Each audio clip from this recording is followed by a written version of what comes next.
So illegal delivery riders now face removal following some nationwide enforcement blitz, and this is the latest move by the Home Office, and frankly, it is long overdue. So in just 7 days, 171 riders were arrested and 60 were detained for removal. And yes, detention doesn't always guarantee removal, but that's a whole separate issue and not the focus of this video here today. What matters is that enforcement teams were out across villages, towns, cities, stopping riders, arresting those working illegally on the spot. But really, this shouldn't be treated as some extraordinary achievement or some daring political move, because it is literally the most basic function of a sovereign nation. You know, a country is supposed to know who is working within its borders. A country is supposed to know and enforce the conditions under which people can work here. A country is supposed to protect its own labor market and its own citizens, you know, basic governance. So the only reason it might stand out at all is because these basics have been neglected for so long. So when something happens, it's like, oh my God, this is actually significant. But in reality, it is just the state doing its job, which should have been done continuously. So anyway, the Border Security Minister Alex Norris met up with Deliveroo, Just Eat and Uber Eats to discuss what work they were already carrying out to tackle illegal working on their platforms and how they can go even further. And of course, the government is turning to these companies because they do sit right at the heart of Britain's gig economy, which is where a lot of these legal migrants were hiding within. And so let's talk briefly about the gig economy, because like I said, this is one of the environments that allowed illegal working to spread so easily. So the gig economy covers a wide range of work: private hire drivers, cleaners, tradespeople, taking short jobs, labourers brought in shift by shift through agencies, carers booked on demand, warehouse workers called in for a few hours at a time. So all of it falls under this same model of short-term, flexible, task-based labour rather than stable, traditional employment. So because of that structure, workers can enter and exit roles quite quickly. There isn't the usual level of oversight you would find in a normal workplace. The work is scattered across different locations, homes, streets, and warehouses. So there isn't really a central site where managers are present sort of every day, you know, checking who is actually doing the work. Companies usually rely on the volume and availability rather than anything else. So the onboarding processes became extremely quick and quite shallow, and that created the perfect opening for illegal working because identity checks were quite light. Sometimes the verification systems were often easier to bypass. And one of the biggest issues, especially when it came to delivery drivers, was account sharing. So a single approved account could be used by several people or rented out or passed along to someone with no right to work. As long as the tasks were completed and the system kept moving, the companies had very little incentive to examine who was actually carrying out the work. This is why illegal working was able to flourish in that field, because the structure of the gig economy makes it easy for people to kind of go unnoticed. Companies benefited, customers benefited, and the government tolerated this really for far too long. Okay, so these arrests have been made, and while this crackdown is necessary, there will be some consequences and implications across the wider labour market. Britain now has to look at what comes next, and this is the part that politicians usually avoid. It's easy to run enforcement operations. It's much harder to deal with the structural issues that surface once illegal or cheap labour is actually addressed. And one of the most immediate effects of serious enforcement is that certain industries will start to feel the pressure.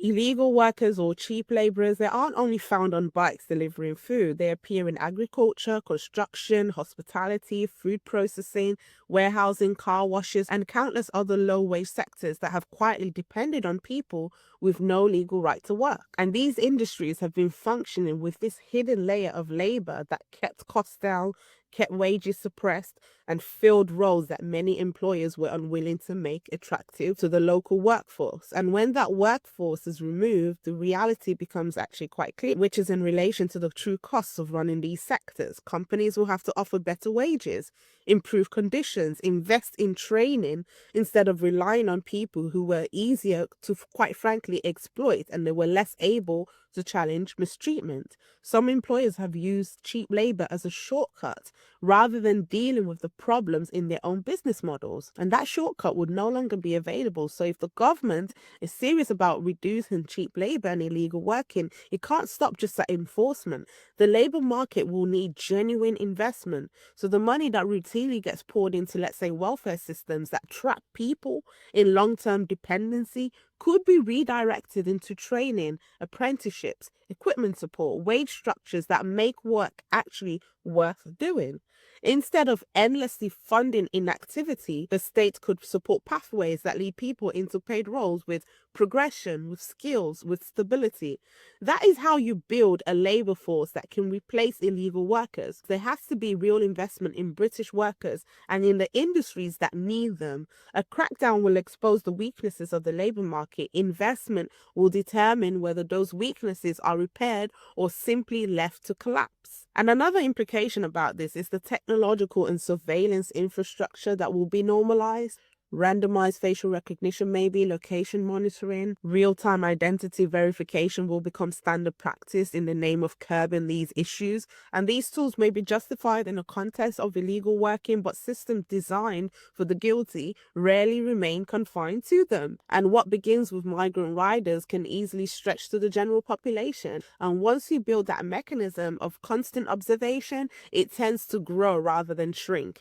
Even as we welcome this restoration of order, we have to remain alert.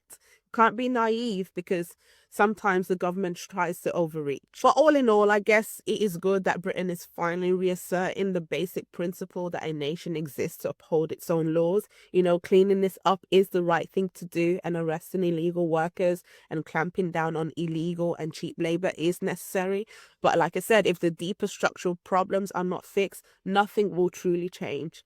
The labor shortages will just return, the dependency will return, and the political class will immediately conclude that, well, the solution is to simply bring even more migrants, as if the only thing that Britain ever lacks is a fresh batch of low-wage workers. This belief is really the fallacy, and this is exactly what happened after Brexit, and when we saw during the Conservative era migration from EU nations decline, and they opened the floodgates to non-EU nationals. Instead of investing in British workers, improving productivity, raising skill level, actually preparing for the domestic labor workforce, they panicked. They looked at the gaps in the labor market and they decided that the answer was to open the doors even wider to non-EU migration. Didn't make sense. And because the whole approach was driven by economic panic rather than any serious plan for even social or cultural integration, it made this country even more divided. It didn't make it stronger. So if anyone in government is listening to this, then this is the main point. Enforcement alone is not enough. The era of political short-termism